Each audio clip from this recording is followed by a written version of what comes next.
Hi, welcome back to the Denver Senior Resource Channel. My name is Chelsea. I am the owner of Maintain Me Senior Services. And today I have one of our team members. Julie, go ahead and introduce yourself. Hi, I'm Julie Donlin, and I'm a transition coordinator with Maintain Me, and I cover the southeast quadrant of Denver area, Parker and up. Yes, and today we're going to be talking about the Living in Place program. Can you give us a little rundown about what that is, Julie? Sure, it's about trying to keep people, anyone, any age, home and while they're safe, comfortable, and in a healthy environment. So meeting people where they are and trying to keep them home as safe as possible. And since most people want to stay home as long as possible, it's how do you make them comfortable, safe in that environment. And today we're going to take a second and Julie's a specialist in this space. So what we're going to do is kind of take a second. I'm going to do like interview questions for Julie. We're going to go kind of back and forth and show kind of what her role is in that, how she does that, and the value of it for, people aging in place. So are you ready, Julie? Sure. Okay. Go for it. All right. So the first question I have for you, Julie, is what do you think is the most important when evaluating for home safety? There's some simple things that can be done to make the home safer. One thing is they call them throw rugs for a reason. You need to throw them out. They're just tripping devices in the house. And being able to get around the house safely. Having light switches that are where you can see them and you can identify them. And making doorways wider without doing construction. And so there's some simple things that apply to not only just people that are aging, but it's for anybody. And they, trying to be a mom with a stroller trying to get through the house. How do you make that into the house? How do you get them into without, widening the door? Well, there's some ways you can do that. And bringing in the groceries and holding on to a child's hand and then making that also comfortable for your parents or older people to get into your house comfortably too. Yeah, those are awesome. Yeah, one of the things, I'm not even kidding you, how many times people came to the hospital and they were like, oh, it's a fall or, broken hip or whatever. And right on there from the emergency department or the ambulance ride and all the EMTs, it says, tripped over rug. So like even just seeing that in the hospital, like I can't believe how many things, like just simple things, are overlooked for safety, and that how common it is for people to trip over the things that we would never think of. So that kind of leads into my next question, which is, what do you think is one thing that families typically miss that you may pick up on as kind of a specialist in this? When most homes don't have a smooth entryway to get in, a smooth transition. There's a step or two. And it's making sure there are rails on both sides of those steps and even to the basement, because that's an easy fall. Yeah. And a lot of people fall going in and out of their house. Right. Yeah, that's a good one. So making sure there's railings on both sides if they do have steps. Okay, not just one. Right. Yeah. Okay, that's a good one. And it's a pretty simple one to add to. Yeah. Well, and you know what? That's the thing is I feel like home safety can be simple, but when you're in your own space all the time, and it's something that you're pretty used to, you just don't really look at those things. Like I was literally just thinking to myself, like, okay, what does the front of my door look like? You know what I mean? I don't think I have anything anywhere beside it. And I do have multiple steps. So, or even just those tiny little entry, like, ups, I think are still something to look out for. So that's a good one. Yeah, okay. Zero transition into homes are a rarity and you really have to specialize. You have to find somebody that can really do it because they just fight it because it is so difficult to do.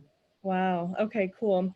The other thing, so next question is going to be, what's your favorite part about the home safety program or living in place program?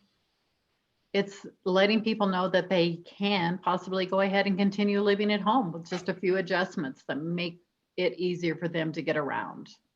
Yeah. Like putting hinges on doors that will widen to the complete frame of the doorway So it gets an inch and a half wider instead of having to think you're going to have to take the door out or you're going to have to reconstruct it to get a walker through it. You don't. You can just get hinges, which almost always you have to special order them, but they have them at Lowe's and Home Depot. You just have to order them. That's super interesting. I actually didn't even know that. So it's funny we talk about some of these kind of zero entry and stuff because, of course, like running an assisted living in my past, that was pretty obvious. But like when I started an Airbnb business, there is a section in there for aging adults or disability or whatever that you can actually add those things in, and people look for that. And I just didn't realize that. I guess it's just that awareness, right? That awareness is what you bring to the table. And a lot of families, like when they are trying to make it work at home, I just don't think that they're looking at those small things that make a world of difference. You know, I wouldn't have even thought about it, and I ran an assisted living. So like, you know what I mean? So it's just interesting that I got into a different realm and it still just wasn't like at front of mind, you know? Was placing a woman into assisted living and with a walker, and they were like, we can't get her in because of the door frame. I'm like, well, you just go get these hinges and she can get, and they were like, oh my gosh, we didn't know that. We've been in business for 16 years. We've never heard of these hinges. Yeah, that's awesome. And obviously like you know, loving and enjoying this, it's something that you kind of stay up to date on, right? With like the newest things of like what is available and what can we do. And so that kind of leads into my next question, which is what would you say the number one thing that leads clients to being unsafe at home? And it's still those throw rugs and steps and lighting, because we lose almost 60% of our vision gathering light. You need 60% more lighting by the time you're 60 than you did when you were 20. Wow. So things get darker, and they really do. And you like find people that are trying to read things, and sometimes they're holding things out, might be because they're near farsighted or whatever, but sometimes it's just trying to get some lighting. Yeah. And so that just brought up a really good thing with the TIPA snow training that we took. You know, you added dementia diagnosis on top of that. And now all of a sudden we have percentages of tunnel vision, right? Like, so they teach you in that class that if you hold your hands up like binoculars to your eyes, depending on how far in your dementia that you are, depends on how tight of that kind of tunnel vision that you see. And so I can imagine how if you add that extra level of dementia with that kind of characteristic of the disease, how much like even more limited they are as far as like being able to see all the way around or even see the rug or see the step. Or I was just thinking about how like there's so many different things that kind of contribute to that all being such a big safety measure. It's so, and it seems so simple, but I can't even tell you how many people or families, especially, I mean, think about families who are out of state and they don't know what's in mom or dad's house, or, you know, I don't know if there's an entryway rug, or I can't remember what the entryway looks like. Like, how nice is that to be able to have somebody come and see that? So can you talk a little bit about what it looks like? What does that process look like when they're like, okay, yes, I need this? Then what happens? It's starting at when you walk in the door, just like, okay, there are railings here. How smooth is the transition from even the garage or the front door into the house? And then the transitions between the different floorings. So if you have tile and wood, that can kind of be smooth, but for someone that is not sure and their vision is a little difficult, making sure they understand that that's a level area, or making sure that that's level. But then when you come to carpet, that usually has a more give to it. And you could, or if it's a big area rug, you can trip over it. So it's trying to make sure that transitions are as smooth as possible. And then it's looking at bathrooms, and grab bars now are amazing. They can be so decorative. They look like part of the, they don't look like grab bars anymore. And you can still hang towels on them, but it's making sure that they're placed in the correct place. I have a question then. Okay, say we have a family that's out of state and they can't come and do this. Like, if they're seeking your help, what do they just call you? Like, how does that work? If they're like, I don't have, like, I'm not with mom, or I don't have time to do this, I have a full-time job and I need help, like, how do they go about seeking your help? Well, thanks to COVID and vaccines, we can now go into the homes, and just being able to gather that information, look around, and then provide them with information. As far as like grab bars, it's getting an OT or a PT, an occupational therapist or a physical therapist in there to really get it at the correct height for this person. And would you help them get those people in Sure. there? Or, Yeah, okay. and they do that, or we could even do it, with their insurance, they might be able to cover that also, just as a safety. Okay. And then this typically falls under our consulting program when you're doing discovery. Is that how it typically Yes. works? Okay. So with Julie, so actually during COVID, Maintain Me went ahead and added a consulting program to be able to help people age in place better. We always had a case management program. It's kind of been more designed for after an acute care setting. So say someone goes to the hospital, we would come in and do light case management until they are back up to baseline. And that usually is done by myself as a registered nurse.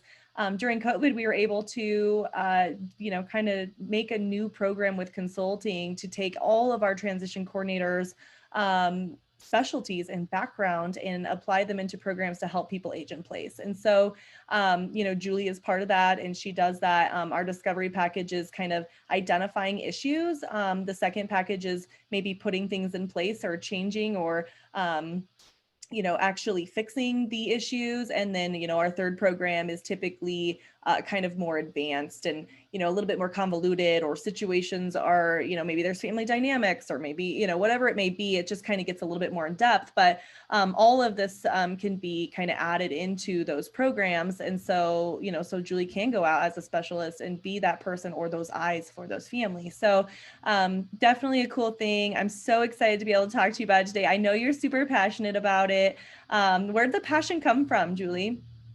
It's interesting because I grew up in a home that was very much that way. And then my parents built a house.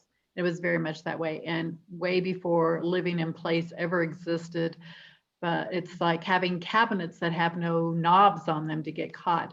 We had all magnetic spring-loaded cabinetry so that things didn't get caught. And it's just a lot of, we had 42-inch doorways to get in the house.